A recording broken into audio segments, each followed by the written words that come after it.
Hello বন্ধুরা, আজকে 22শে March এবং দক্ষিণবঙ্গের বেশ কিছু অঞ্চলে বজ্রবিদ্যুৎ সহ ভারী থেকে 2-1% অতি ভারী বৃষ্টিপাত হচ্ছে দক্ষিণবঙ্গের ঠিক 21 তারিখের দিকে। তারপরে তাপমাত্রা আজকে ভোরবার দিকে অনেকটাই কম ছিল এবং আজ ভোরবার দিকে অনেক জায়গায় 20 ডিগ্রি নিচে তাপমাত্রা নেমে গেছে, মানে অনেকটাই ঠান্ডা অনুভূতি হয়েছে আমার দক্ষিণবঙ্গের বেশ কিছু অঞ্চলে। এবং ঠিক 21 তারিখে রাতের দিকেও আমাদের কলকাতা, হাওড়া, হুগলির বেশ কিছু অঞ্চলে বজ্রবিদ্যুৎ সহ বিক্ষিপ্ত আকারে বৃষ্টিপাত হয়েছে এবং এখনও দক্ষিণবঙ্গে আংশিক মেঘলা আকাশ রয়েছে এবং ক্রমশ জলীয় বাষ্প থাকার কারণে আজকে দুপুর থেকে বিকেলের মধ্যে আমাদের পশ্চিমের কয়েকটি অঞ্চলে এখনও কালবৈশাখী ঝড়ের সম্ভাবনা রয়েছে এবং 40 থেকে 50 কিলোমিটার বেগে দমকা ঝোড়া বইতে 2 24 পরগনা, 2 মেদিনীপুর, বাঁকুড়া, পুরুলিয়া এবং 2 বর্ধমানের বেশ কিছু অঞ্চলে এবং কলকাতার দিকেও ঠিক আছে সন্ধ্যের দিকে হালকা থেকে মাঝারি বজ্রবিদ্যুৎ সহ বিক্ষিপ্ত আকারে বৃষ্টিপাত হতে পারে। এছাড়াও ক্রমশ পূর্ব দিক দিয়ে মেঘ ঘুরে এসে আমাদের কলকাতার দিকে বৃষ্টিপাতের সম্ভাবনা রয়েছে, সঙ্গে দমকা ঝোড়া হওয়ারও সম্ভাবনা রয়েছে এবং ক্রমশ আংশিক মেঘলা থাকবে দক্ষিণবঙ্গ জুড়ে এবং কিছু অঞ্চলে ঠিক আমাদের পশ্চিমের জেলাগুলিতে হালকা থেকে মাঝারি বৃষ্টির সঙ্গে কিছু অঞ্চলে শিলাবৃষ্টিপাতেরও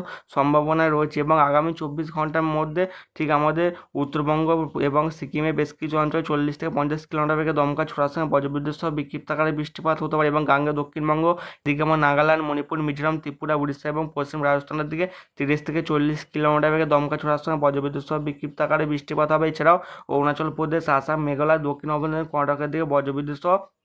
ঝড়ের সম্ভাবনা রয়েছে এবং দমকা ঝোড়ার সঙ্গে বৃষ্টিপাতও হওয়ার সম্ভাবনা রয়েছে। এছাড়াও আমাদের উপকূল কর্ণাটক, কেরালা, মাহের দিকে বজ্রবিদ্যুৎ সহ বিক্ষিপ্ত আকারে বৃষ্টিপাতের কোনো সম্ভাবনা হালকা মাঝারি থাকলেও ঠিক গরম এবং আর্দ্র পরিস্থিতি বজায় থাকার সম্ভাবনা রয়েছে এবং নতুন করে এটি পশ্চিমে ঝঞ্ঝাট উপর 26 তারিখের দিকে। তার ফলে আমাদের উত্তর ভারতের দিকে বজ্রবিদ্যুৎ সহ বিক্ষিপ্ত আকারে বৃষ্টিপাত হবে 27 তারিখ থেকে এবং আমাদের কলকাতার দিকে প্রচণ্ড আকারে বৃষ্টির কারণে বেশ কিছু অঞ্চলে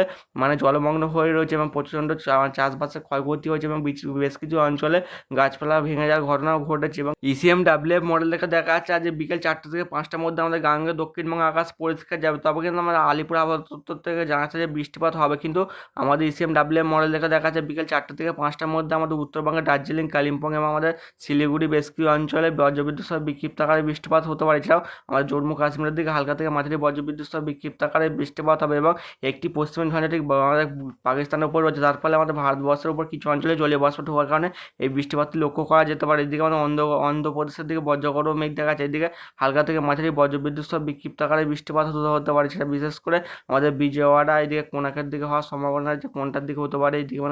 এদিকে আমাদের কাকিনাড়ার দিকে হতে পারে, এদিকে বিশাখাপত্তনমের দিকে আমাদের হালকা থেকে মাঝারি বজ্রবিদ্যুৎ সহ বিক্ষিপ্ত আকারে বৃষ্টিপাত লক্ষ্য করা যেতে পারে। এছাড়াও আমাদের তামিলনাড়ুর দিকে বজ্রবিদ্যুৎ সহ বিক্ষিপ্ত আকারে বৃষ্টিপাত হবে। এছাড়া কেরালা, মাহের দিকে বজ্রবিদ্যুৎ সহ বিক্ষিপ্ত আকারে বৃষ্টিপাত লক্ষ্য করা যেতে পারে এবং শ্রীলঙ্কার দিকেও হালকা থেকে মাঝারি বজ্রবিদ্যুৎ সহ বিক্ষিপ্ত আকারে বৃষ্টিপাত লক্ষ্য করা যেতে পারে। উপগ্রহ চিত্র থেকে দেখা যাচ্ছে যে আমাদের দক্ষিণবঙ্গ এবং আমাদের ঝাড়খণ্ড এবং বিহারের উপর বজ্রগড় মেঘ উঠতে দেখা যাচ্ছে এবং বেলার দিকে বিহার এবং ঝাড়খণ্ডের দিকে বজ্রবিদ্যুৎ সহ বিক্ষিপ্ত আকারে বৃষ্টিপাত হবে এবং এই মেঘটি ক্রমশ পূর্ব দিকে সরার পর ঠিক আমাদের